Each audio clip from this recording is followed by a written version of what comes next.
With the role of social media, now our young generations are really keen to rediscover Egypt and to know more about their country. There are so many sites which are now attracting our youth. But sometimes we say that, oh, it's too expensive for the young generations. Is it a must to help them go and rediscover our sites? Or these are things which now can be seen only on screens? Well, we do have an expert who is going to tell us more about the whole issue and about traveling inside Egypt and about attracting our youth to rediscover their country out of their sense of belonging and being proud that they are Egyptians. We are very much delighted to have with us Mrs. Amina Desuky, our tour guide, and she already is dealing every single day with youth, whether from Egypt or from all over the world. True, Amina? Yes. First, I want to thank you for inviting me to this program. It was always my dream to be honored being here. Actually, I'm a big fan of Nile TV. I was always watching since I was little. I never imagined to be honored being guest of you. We are honored to have you, and we are going to have you now, but with a promise to see you again in more episodes of our program and on Nile TV International. It will be my pleasure. Thank you. How do you see this trend of rediscovering Egypt by the youth? And when they return, for example, from a journey to Siwa Oasis, for example, or after a night of camping in the wide desert, they return with, I'm not going to exaggerate, with another personality, knowing well that they did something for the sake of the country and for the sake of themselves to be proud of being Egyptians. Tell me more. Of course, traveling in general, it's something very important because it lets you know more people, be able to meet different cultures, different personalities within the same country, not just traveling abroad. Actually, within the same country, in our country here, you see a lot. So when you go to Siwa, you see the Bedouins' life, you feel it's something different from what you're always seeing if you're living in the city, for example. Yeah. Trying different kinds of food. Seeing the way they are dressed, even it's completely different when you see more about their traditions, their weddings, how they celebrate it. It's something amazing, actually. They celebrate their all occasions, like a whole week. Can you imagine? So for a whole week, the bride dressed in different dresses, changing, and they are all handmade. They have very beautiful crafts also there. So this is supporting the economy because many people, they live in tourism there. Sure. This is the main job they have. This is the direct and indirect jobs. Tell me about the role of social media. Now you can easily, with just scrolling on your phone, knowing more about everything in the world. How do you see the role of social media in our topic? Maybe this is more important for the young youth. Generations like us, we of course, we follow up with the media, social media, but for the young youth, maybe this is all they do all the day. I can tell you about my own children. Yeah. So they gain their information through, different websites. So this can affect them, in a positive way. When you use it for doing some marketing for tourism in Egypt here, for the locals, doing a lot of jobs here. So this is a positive way to use the social media. We're always complaining that our children are spending a lot of time, wasting the time watching that, but you can use it in a positive way. Of course. Yeah.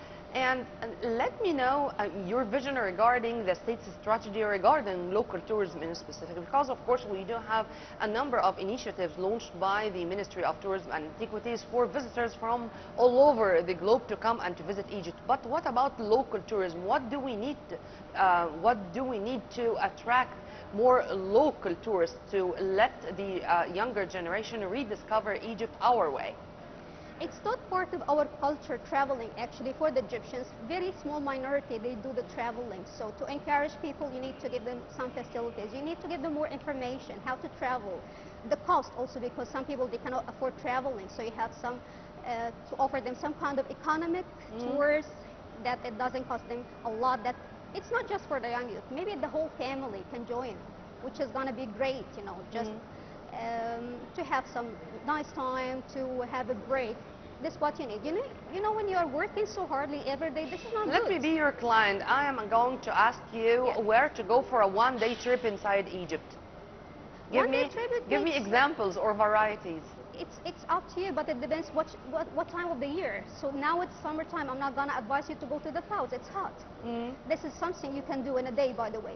So if you have like a day layover in Luxor, you can travel using the plane in the morning, leaving like 7 p.m. and finishing around 7 p.m. 7 a.m. and finishing around 7 p.m. So like 12 hours, you can see the whole city in one day. This is for winter days. Summer days, where you can go. You can go to a nearby places. If you're living in Cairo, you can go to Al-Sokhna, you can go to Ismailia, Fayed. Point that what I want to say that you need to tell the people the details of everything. How much it's going to cost you, how much time you need. If it's good for elderly people, they can join. If it's good for young people, for children, the whole family. So we have to be more clear about that. This is the details they want to know.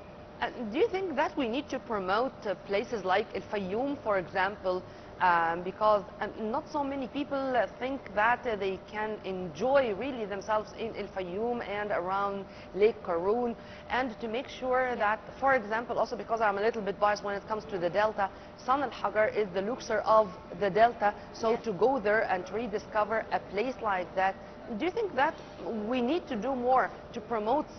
Oh, I'm mentioning only examples, such areas or such sites?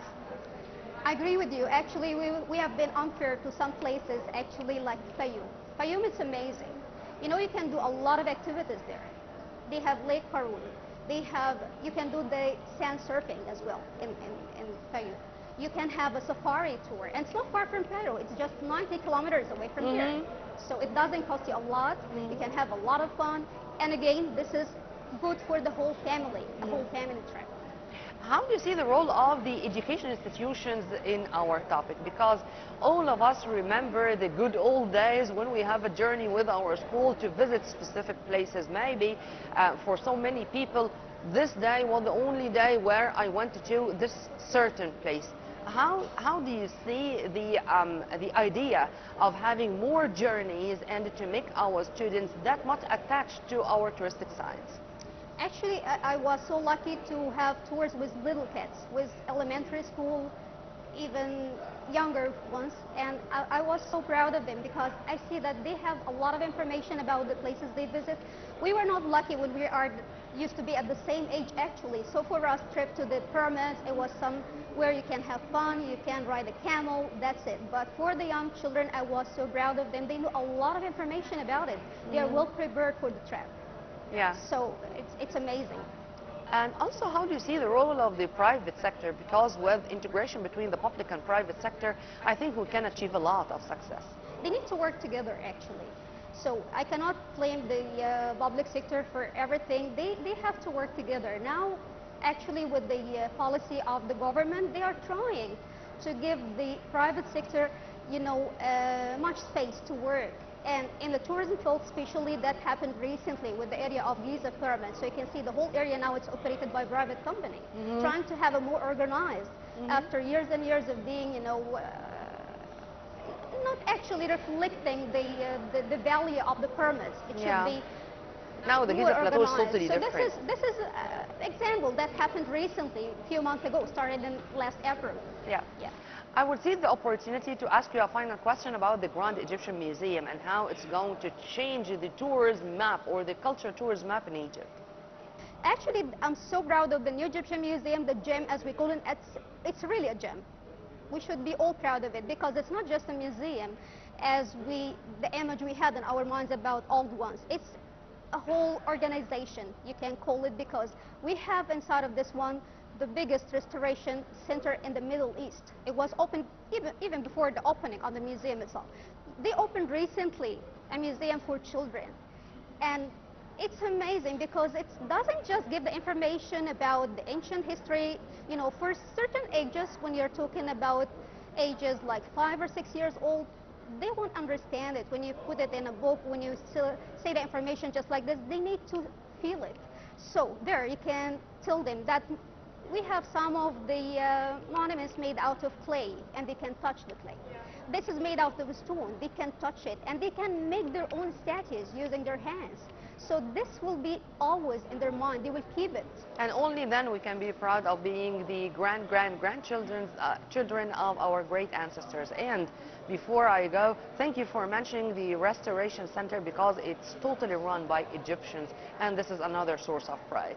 Amina, thank you. Thank you so much. You're an added value to our program, and we are going to have you again and again in more episodes, inshallah. Thank you, dear. Thank you so much. We were very much delighted to have with us Amina Desuky, our tour guide. Well, right after the short break, we are going to return back with more. Stay tuned.